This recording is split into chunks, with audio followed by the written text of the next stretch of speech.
Hi guys, welcome to my channel. My name is Zubair Khan और आज हम बात करने वाले हैं रिकर्जन की।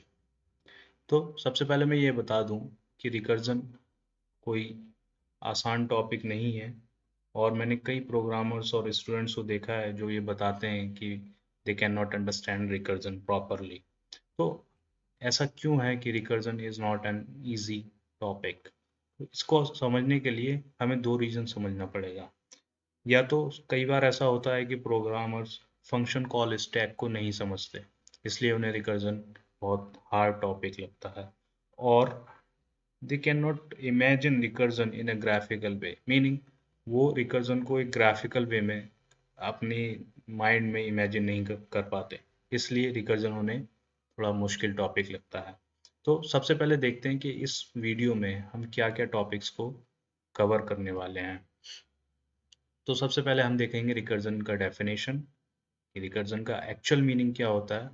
उसके बाद हम कुछ एग्जाम्पल्स को देखेंगे जो रिकर्जन से रिलेटेड होंगे, और फिर उसके बाद हम कुछ उन जो प्रॉब्लम्स हैं उनको हम सॉल्व करेंगे, और उसके बाद हम वो सॉल्यूशन को एक्सप्लेन करेंगे कि हमने ऐसा क्यों किया है और इसके पीछे अप्रोच क्या है।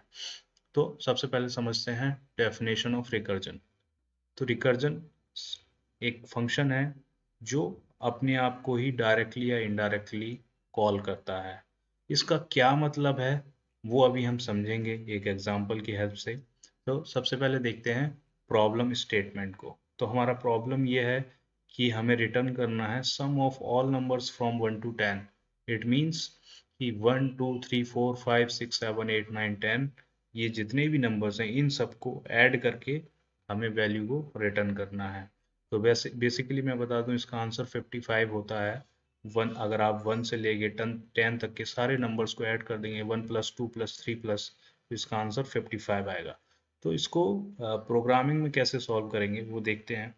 तो हमारे पास एक सॉल्यूशन है जिसको हमने जनरल सॉल्यूशन का नाम दिया है, जो हम एक लूप की हेल्प से सॉल्व करेंगे। तो ये फंक्शन है, इसमें हमने एक लूप का यूज़ किया है, जो लूप हमारा 4i इन रेंज 0 से लेके 10 तक चलेगा, और जितने भी नंबर के लिए हमने उसके बाद सम कर दिया सारे नंबर का, और वो रिटर्न सम कराता है। ये एक जनरल सॉल्यूशन है, आई होप आप सब लोगों को पता ही होगा कि ये कैसे काम कर रहा है। अब हम देखते हैं रिकर्सिव सॉल्यूशन। तो हमारा रिकर्सिव सॉल्यूशन ये है कि हमने दो कंडीशंस का यूज़ किया है, और सेकंड वाली कंडीशन में आप देखेंगे कि return N plus function N minus one, ये जो फंक्शन का डेफिनेशन है वो खुद एक उसी फंक्शन को कॉल कर रहा है, सेम फंक्शन को। तो जब हमने डेफिनेशन में रिकर्जन में देखा था डेफिनेशन में कि फंक्शन कॉल इटसेल्फ डायरेक्टली और indirectly is called recursion, and the corresponding function is called as recursive function.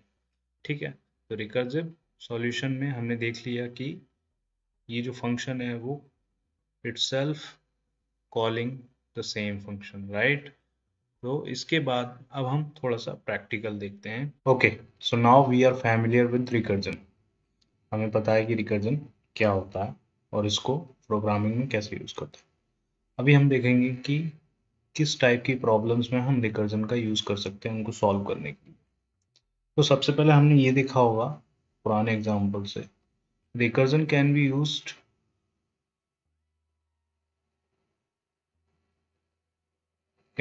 To replace loops. Okay, but it is not always true, ये हमेशा सच नहीं है, हो सकता है, बट ये एक बेसिक केस है, एक बहुत ही बेस केस है। यहाँ पर रिकर्जन हम लूप्स को रिप्लेस करने के लिए यूज कर सकते हैं। तो और किस तरह की प्रॉब्लम्स में हम रिकर्जन का यूज कर सकते हैं? तो बेसिकली एक ऐसी प्रॉब्लम्स, मान लो कोई प्रॉब्लम है, ठीक है, वो सॉल्व हो सकती है उसी तरह की छोटी छोटी प्रॉब्लम्स को सॉल्व करके। ठीक है, अगर कोई इस तरह की प्रॉब्लम है तो हम उसको रिकर्जन से सॉल्व कर सकते हैं। जैसे कि ये इसका क्या मतलब है कि कोई अगर ऐसी प्रॉब्लम है जो सॉल्व हो सकती है उसी तरह की सिमिलर सिमिलर स्मॉल प्रॉब्लम। मतलब अगर कोई प्रॉब्लम है जो उसको सॉल्व करने के लिए हमें इस छोटी छोटी प्रॉब्लम को सॉल्व करना पड़ रहा है, और जब हम उन सारी छोटी छोटी प्रॉब्लम को सॉल्व कर लेते हैं तो बड़ी प्रॉब्लम सॉल्व हो जाती है। तो इसको इस तरह की प्रॉब्लम्स को हम रिकर्जन से सॉल्व कर सकते हैं। तो देखते हैं एग्जाम्पल पे। जैसे कि अभी हमने पिछली लास्ट एग्जाम्पल देखा था कि हमें सम निकालना था, सम of 1 to 10, 1 plus 2 plus 3 plus 4 plus 5 plus 6 plus 7 plus 8 plus 9 plus 10, right. ये हमारा प्रॉब्लम था, इसको हमने सॉल्व किया था रिकर्सिव वे से भी और जनरल वे से भी। अच्छा, अब क्या ये इसको हम रिकर्जन के तरीके से सॉल्व कर सकते हैं जो हमने अभी डेफिनेशन बताई। तो जैसे कि मैं इसको ऐसे सॉल्व रिकर्जन से, मान लो कि मुझे सम ऑफ 10 निकालना है, तो सम ऑफ 10 क्या होगा, सम ऑफ 9 प्लस 10 होगा कि नहीं होगा। तो मुझे सम ऑफ 10 प्रॉब्लम को सॉल्व करने के लिए सम ऑफ 9 जो कि छोटी प्रॉब्लम है, उसी जैसी सिमिलर प्रॉब्लम है, उसको सॉल्व करना पड़ेगा प्लस 10। तो ये जो प्रॉब्लम है ये रिकर्जन की प्रॉब्लम है, और हम इसको रिकर्सिव वे से सॉल्व कर सकते हैं। ठीक है, क्यों? क्योंकि मैंने एक इक्वेशन बना ली जो ये बताती है कि सम ऑफ 10 को सॉल्व करने के लिए 1 से लेकर 10 तक के सम को हमें निकालने के लिए सम ऑफ 9 भी अगर मैं निकाल लूँ, ये वाला सम ऑफ 9 निकाल लूँ और प्लस 10 कर दूँ, तब भी बात वही है। तो इसको हम रिकर्जन से सॉल्व कर सकते हैं। अच्छा, रिकर्जन को सॉल्व करने के लिए हमें एक बेस केस चाहिए। बेस केस क्यों चाहिए? बेस केस इसलिए चाहिए कि कहीं हमें स्टॉप करना है प्रोग्राम को। ठीक है, ऐसा क्यों कह रहा हूँ मैं? जैसे अभी हम देखते हैं हमारा जो डेफिनेशन था सम का, जो हमने लास्ट में अभी देखा था कुछ देर पहले, सम ऑफ 10 निकाल रहे थे हम। ठीक है, और हम कर रहे थे कि इफ, सॉरी इसको हम एन कर देते हैं। ठीक है, सम ऑफ एन कर देते हैं, if N is equal to 0। ठीक है, return N, else return sum of N minus 1 plus N. ठीक है, ये हमारा प्रॉब्लम था। यहाँ पे जो ये कंडीशन हमने लगाई है, ये बेस केस है हमारा। ठीक है, that is a base case. क्यों है? क्योंकि यहाँ पर आकर जो आइट्रेशन है वो स्टॉप हो जाता। ठीक है, ऐसा क्यों कह रहा हूँ, देख लेते हैं ये कैसे कैसे रन करेगा। अब जो हमने बात की थी function stack, function call stack की, वो हम देखते हैं कि इसका स्टैक कैसे बनेगा। ठीक है, तो मान लो कि सम ऑफ, मैं यहाँ से सम ऑफ 10 को कॉल करूँगा, एन की जगह यहाँ 10 डालूंगा क्योंकि मुझे 1 to 10 सॉल्व करना है। तो सम ऑफ 10 मैंने कॉल किया।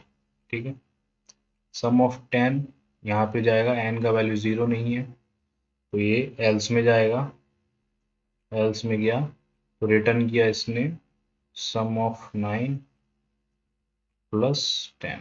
ठीक है, अब सम ऑफ 9 है यहाँ पे, ये फिर कॉल होगा और रिटर्न करेगा सम ऑफ 8 प्लस 9 प्लस 10। ठीक है, और ऐसे ये चलता रहेगा। अगर मैं इफ एन इजिकल टू 0 ना लिखता, ये कंडीशन ना लिखता, तो ये चलता रहता माइनस वैल्यू तक। यहाँ पे 8 था, यहाँ पे -1 होता, -2 होता और चलता रहता। ये इन्फिनिट रिकर्जन हो जाता और एरर आ जाता इन्फिनिट रिकर्जन का, और ये प्रोग्राम नहीं चलता। लेकिन जैसे ही सम ऑफ 0 आएगा plus dot dot dot 9 plus 10, तो ये यहाँ पे इसका वैल्यू 0 कर देगा और रिकर्जन स्टॉप हो जाएगा, और ऐसे करके हमारा डॉट डॉट डॉट आंसर आ जाएगा। ठीक है, तो इसलिए हमें बेस केस की नीड है। ओके, यहाँ तक आई थिंक कि क्लियर हो गया होगा। अभी एक और एग्जांपल देखते हैं। एग्जांपल है reverse the string. Reverse the string. Okay, तो सबसे पहले पहचानते हैं कि क्या ये रिकर्सिव वे से सॉल्व हो सकती है। पहले तो ये देखते हैं। ओके, ऐसे ही। ठीक है, तो मान लो कि हमारा एक स्ट्रिंग है a is equal to ABCD। Okay, और हमें आउटपुट चाहिए इसका CDCBA। ठीक है, रिवर्स हो गया स्ट्रिंग। ओके, तो क्या ये रिकर्सिव बेसिस सॉल्व हो सकती है? इसको पहचानने के लिए हम ये देखेंगे क्या इस प्रॉब्लम को मैं छोटी छोटी प्रॉब्लम में ब्रेक कर सकता हूँ, और जब मैं उनको मिलाऊं तो हमारा आउटपुट आ जाए। सिमिलर स्मॉल प्रॉब्लम्स ब्रेक हो सकती है। देखते हैं। मान लो कि हमारे पास सिर्फ ए होता है स्ट्रिंग। ठीक है, मान लो कि इनपुट ये दिया होता कि सिर्फ ए है, तो इसका रिवर्स क्या होता? ए ही होता, राइट। मान लो कि हमारे पास ए बी स्ट्रिंग होता, तो इसका रिवर्स क्या होता? बी ए। ठीक है, यहाँ से आधा करो और लास्ट वाला फर्स्ट कर दो। अब मान लो कि हमारे पास ए बी सी होता, तो इसका रिवर्स क्या होता? इसका रिवर्स होता ए बी का रिवर्स, ठीक है, प्लस सी। ठीक है ना, तो सी प्लस लास्ट वाला प्लस ए बी का रिवर्स, और ए बी का रिवर्स होता हमारा बी ए। ठीक है, तो ये हो जाता सी बी ए। तो हम देख पा रहे हैं कि हम इसको छोटी छोटी प्रॉब्लम में तोड़ सकते हैं। और जैसे ए बी का रिवर्स हमें पता ही है, तो हमने यहाँ इसको बी ए कर दिया, और ए बी का रिवर्स प्लस सी को हम लास्ट में ले आए। ऐसे ही ए बी सी डी होता तो क्या होता? मान लो कि 4 लेंथ की स्ट्रिंग होती, तो हम ये कर सकते हैं कि 3 length string reverse plus, sorry D यहाँ जाएगा, क्योंकि सबसे लास्ट वाला सबसे पहले आ जाएगा। D plus 3 length string reverse, अगर 4 की है। ऐसी 5 की होती तो लास्ट वाला प्लस 5 माइनस 1 लेंथ। तो हमने एक एक क्या बन गई हमारी? एक इक्वेशन बन गई, और हम देख पा रहे हैं कि इसको हम छोटी छोटी प्रॉब्लम में तोड़ पा रहे हैं। तो ये श्योरली हम रिकर्सिव बेसिस सॉल्व कर सकते हैं। ठीक है, आई होप समझ में आ रहा होगा। आई होप कि आप पहचान पाओगे आप कि कौन सी प्रॉब्लम रिकर्सिव बेसिस सॉल्व हो सकती है और कौन सी नहीं। सबसे बड़ा इश्यू यही आता है प्रोग्रामर्स के बीच में, कि वो पहचान नहीं पाते कि क्या हम इसको रिकर्सिव बेसिस कर सकते हैं या नहीं। ठीक है, तो अभी इसको इम्प्लीमेंट करते हैं सोर्स कोड को। तो हमने फंक्शन बनाया हुआ है, सॉरी,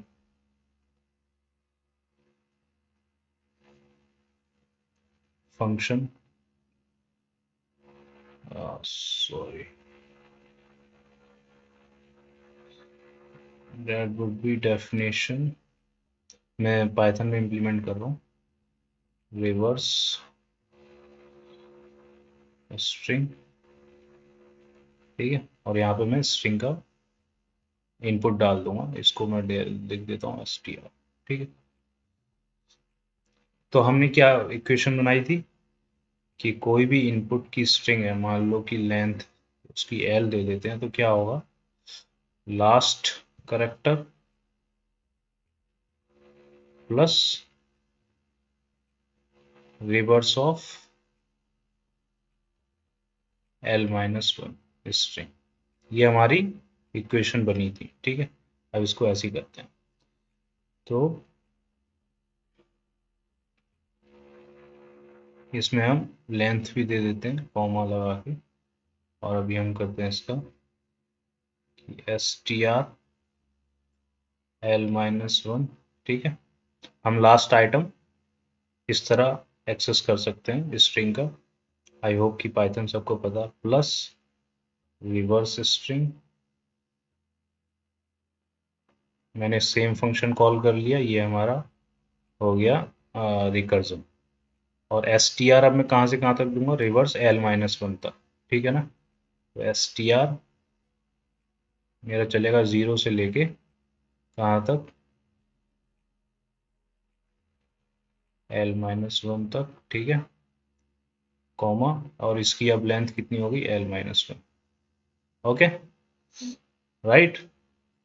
और इसको हम रिटर्न कर देंगे। इसमें एक और इश्यू है, इसमें इशू है ये कि मुझे कहीं ना कहीं रोकना पड़ेगा।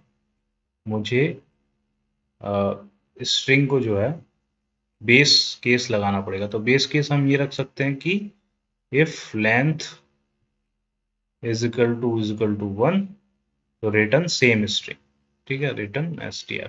जो कि हमने देखा था कि अगर ए का जो रिवर्स होगा वो ए ही होगा, ठीक है। लेंथ अगर एक है इसकी तो ए ही होगा इसका रिवर्स, ठीक है।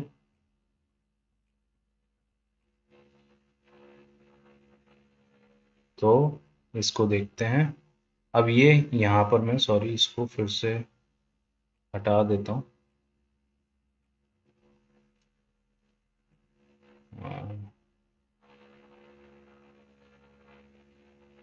ठीक है।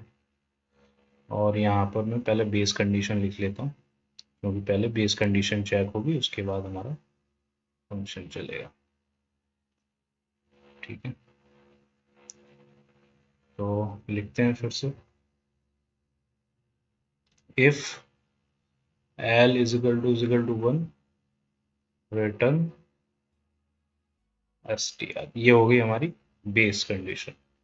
एल्स एल्स में क्या होगा, रिटर्न str L-1, ठीक है। जो मेरा लास्ट आइटम होगा वो str L-1 हो जाएगा, प्लस रिवर्स स्ट्रिंग सेम, ये हो गया हमारा रिकर्जन, क्योंकि मैं वही फंक्शन कॉल कर रहा हूँ फिर से सेम। और यहाँ पे मेरी हो जाएगी str, मैं इधर लिख देता हूँ str, मेरा हो जाएगा यहाँ पे ये कर दो L-1, ठीक है, प्लस सॉरी कॉमा L-1, ठीक है, क्योंकि एक हमने स्ट्रिंग कम हो गई। ये इसका सोर्स कोड हो गया, ठीक है। मैं कमेंट में भी लिख दूंगा ये सोर्स कोड, अगर किसी को चाहिए होगा तो। आई होप कि समझ में आ रहा होगा कि रिकर्सिव प्रॉब्लम को कैसे संभालते हैं। तो इस वीडियो में इतना ही है। Thank you guys, thank you for your patience and thank you for watching this video. And also let me know in comments कि मुझे क्या इम्प्रूवमेंट करना चाहिए अपनी वीडियो को लेकर, जिससे कि आप लोगों को ज़्यादा समझ बेहतर समझ में आ सके। तब तक के लिए थैंक यू।